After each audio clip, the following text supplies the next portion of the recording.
Hello বন্ধুরা, তোমরা দেখতেই পাচ্ছ একটি জেনারেটর লরি থেকে নামানো হচ্ছে। তো আমরা তো অনেকে অনেক রকম মাথা মারি, কিন্তু যারা সত্যিকারের কাজ করে বা নামায় এসব এক্সপিরিয়েন্স দেখুন। মাত্র দুজন মিলে, সরি, তিনজন মিলে জেনারেটরটাকে গাড়ি থেকে নামিয়ে দিচ্ছে। তাও আবার কতটা বুদ্ধি করে দেখুন। আমরা তো অনেকে অনেক রকম মাথা মারবো, এদের এক্সপিরিয়েন্স এতটাই যে গাড়িটা 4 মিনিটের মধ্যে নিচে নামিয়ে দিল, অনলি ফর 4 মিনিট। তো যাই হোক, আপনারা দেখতেই পাচ্ছেন যে কতটা বুদ্ধি দিয়ে কাজ করলে কত মানে সহজভাবে গাড়ি থেকে জিনিস নামানো যায়।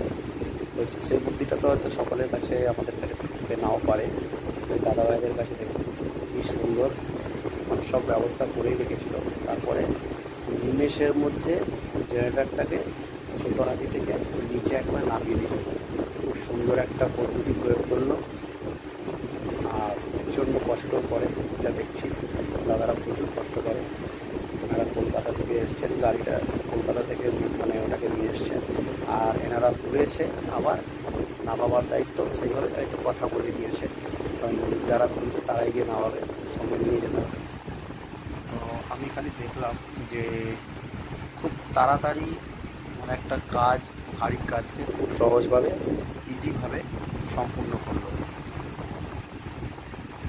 ভিডিওটা একটু ভালো করে মন দিয়ে দেখবেন বন্ধুরা, কীভাবে তারা ব্যবস্থা নিয়ে, সব রকম ব্যবস্থা নিয়ে তারপরে গাড়ি থেকে নামালো।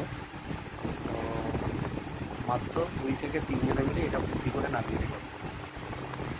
আমি দাঁড়িয়ে দাঁড়িয়ে এটা দেখছিলাম যে কতক্ষণ লাগে আর কতটা সময় লাগে আর কীভাবে নামাবে। তো সেটা দেখতে গিয়ে এই ভিডিওটা করলাম যে মানুষ মনে করলে, একটু বুদ্ধি খাটালে, খরচা করলে সব কিছু সহজ হয়ে যায়। কোনো জিনিস আর শক্ত বলে থাকে না। দেখুন একেবারে নিচের দিকে নেমে চলেই এলো। এবারে একটা পাইপ তলায় লাগিয়ে দিল, লাগিয়ে দেওয়ার পরে ছেড়ে দিলে পরে মেশিনটা একবারে নিচে চলে গেল। আর এই কাঠগুলো যে সে কাঠ নয়, এগুলো শাল কাঠ, না হলে ভালো সব শাল কাঠ তো জানি, শাল কাঠের